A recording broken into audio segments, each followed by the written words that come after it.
नमस्कार दोस्तों, स्वागत है आप सभी का हमारे YouTube चैनल में। तो जी हाँ दोस्तों, आज बात करते हैं EPS 95 पेंशन के बारे में।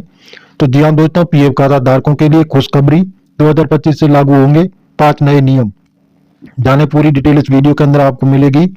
तो जी हाँ दोस्तों, EPFO आधारित, जिसमें EPFO कर्मचारी भविष्य निधि के 2025 के नए पीएफ नियमों की जानकारी दी गई है। इस वीडियो के माध्यम से सामान्य असामान्य हिंदी में सच्चाई की गई है, जिससे पीएफ खाता धारकों के लिए जानकारी समझना और काम में लेना आसान। तो जी हाँ दोस्तों, आप बने रहिए हमारे वीडियो में, अंत तक आपको आज की ताजा जानकारी मिलेगी। पीएफ खाता धारकों के लिए 2025 की खुशखबरी। 2025 में EPFO ने अपने सदस्यों के हित में कई अहम बदलाव किए। ये बदलाव कर्मचारियों को अपने पीएफ खाते से पैसे निकालना, सेवाओं का उपयोग करना और पेंशन पाना बेहद आसान बना देंगे। नए नियमों से लाखों संगठित क्षेत्र के कामगारों को फायदा मिलेगा, खासतौर पर जो वित्तीय मजबूती चाहते हैं। हाल ही में EPFO की वेबसाइट और सर्कुलर में ये जानकारी सामने आई कि इन बदलावों का उद्देश्य खाता धारकों को ज्यादा लचीलापन और सुरक्षा देना। कई नियम सीधे नौकरी पेशा लोगों और रिटायर होने वालों के लिए बनाया गया है, ताकि वित्तीय फैसले स्वतंत्रता के लिए जा सकें।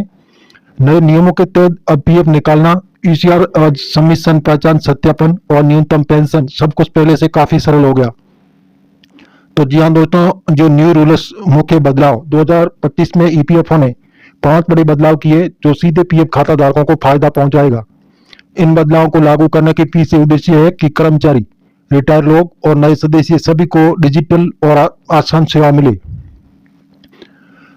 पीएफ खाते की सुविधा का विस्तार। अब EPFO खाता धारकों अपने पैसे निकालने के लिए ATM कार्ड या UPI जैसी सुविधा इस्तेमाल कर सकते हैं।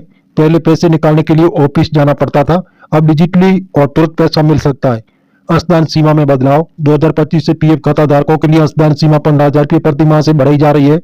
इसका मतलब है कि कर्मचारी अपनी बेसिक सैलरी का बड़ा हिस्सा पीएफ में जमा कर सकते हैं, जिससे उनका रिटायरमेंट फंड मजबूत होगा। न्यूनतम पेंशन में वृद्धि। जैसे EPFO ने न्यूनतम पेंशन राशि 7,500 प्रति माह कर दी गई है, इसका बताया जा रहा है।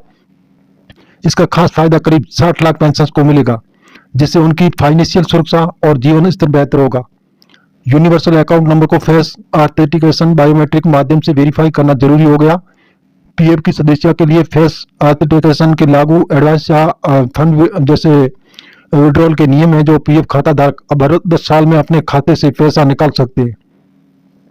जैसे बच्चों की पढ़ाई, शादी, घर खरीदना, मेडिकल इमरजेंसी के लिए भी 3 साल की सर्विस के बाद 5 लाख तक का निकालना संभव है और 90% तक बैलेंस निकालने की सुविधा भी है। पीएफ न्यू रूल्स 2025 की जानकारी टेबल में सुविधा और नया नियम 2025 से लागू। पैसे निकालने का तरीका ATM UPI से डायरेक्ट विड्रॉ संभव। अंशदान सीमा 15,000 रुपये प्लस प्रति माह पीएफ खाते में। न्यूनतम पेंशन 7,500 प्रति माह। पहचान सत्यापन, फेस ऑथेंटिकेशन और बायोमेट्रिक अनिवार्य। फंड विड्रॉल हर 10 साल में एडवांस निकासी संभव।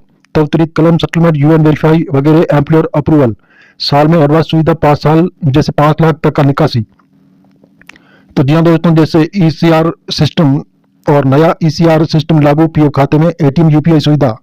अब पीएफ अकाउंट होल्डर अपने फंड डायरेक्ट ATM और UPI के जरिए निकाल सकते हैं, जिससे मेडिकल, शादी, इमरजेंसी में पैसा तुरंत प्रबंध होगा।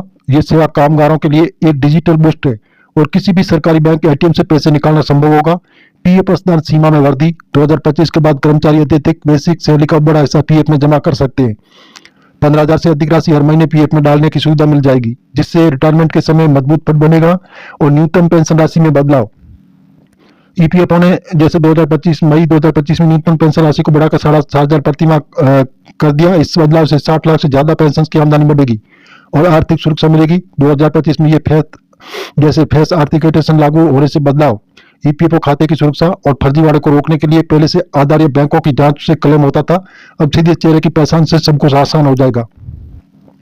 पीएफ फंड निकासी के नियम। पीएफ खाता धारकों को हर 10 साल एडवांस निकासी और 3 साल का सर्विस के बाद 5 लाख तक की निकासी कर सकते हैं। इसके अलावा हाउसिंग, बच्चों की पोस्ट मैट्रिक पढ़ाई, शादी और मेडिकल जैसी जरूरतों में 90% तक बैलेंस निकालना संभव है। इससे तत्काल जरूरतें पूरी करना पहले से कहीं आसान होगा। त्वरित क्लेम सेटलमेंट और डिजिटल सर्विस। अब EPFO के सभी क्लेम ऑनलाइन और त्वरित सेटलमेंट के माध्यम से होंगे। बैंक अकाउंट वेरीफाई करना इलेक्ट्रॉनिक तरीके से होगा, जिससे गलत दस्तावेज या एम्प्लॉय अप्रूवल की जरूरत नहीं पड़ेगी और जल्दी पैसा मिल जाएगा। नए ECR सिस्टम शुरुआत सितंबर 2025 से EPFO ने अपने सिस्टम को पूरी तरह से जैसे रेप कर दिया और अब रिटर्न और पेमेंट अलग अलग सबमिट किए जा सकते हैं, जिससे प्रक्रिया पारदर्शी और गलती कम होगी। तो ECR रिवाइज भी किया जा सकता है, जिससे कंपनी और एम्प्लॉयर को भी सुविधा मिलेगी। जानकारी हम आपको मीडिया आधारित बता रहे हैं। आप सरकार की ऑफिशियल वेबसाइट पर जाकर जानकारी जरूर लें और मिलेंगे एक नई वीडियो में। अगर आप चैनल पर नए हैं तो सब्सक्राइब कर लें ताकि आपको ताजा अपडेट मिलती रहे। धन्यवाद।